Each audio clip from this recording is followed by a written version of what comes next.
இன்னைக்கு வந்து நம்ம பழம்பொரி பார்க்கலாம். இதுக்கு வந்து ஃபஸ்ட்டு ஒரு 2 ஸ்பூன் ஆட்டா போட்டிருக்கேன், கோதுமை மாவு. நேந்திரம் பழம் ஒரு 2 பழம் எடுத்து இந்த மாதிரி கட் பண்ணி வச்சுருக்கேன்.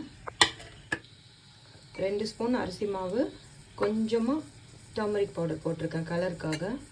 2 ஸ்பூன் சுகர் போட்டிருக்கேன். இப்போ நம்ம வாட்டர் ஊற்றி மிக்ஸ் பண்ணிக்கலாம்.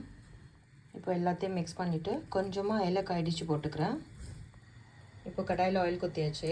ஆயில் ஹீட் ஆனோடனே நம்ம போட்டுடலாம். இப்போ இந்த மாதிரி டிப் பண்ணி போட்டுடலாம்.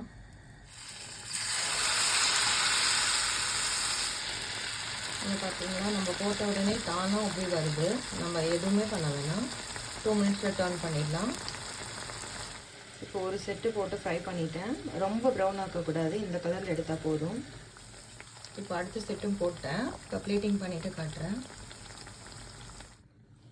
சூப்பராக வந்திருக்கு பழம்பொரி, செம்ம ஃப்ளேவராக வந்திருக்கு. நீங்களும் ட்ரை பண்ணுங்கள். தேங்க்யூ.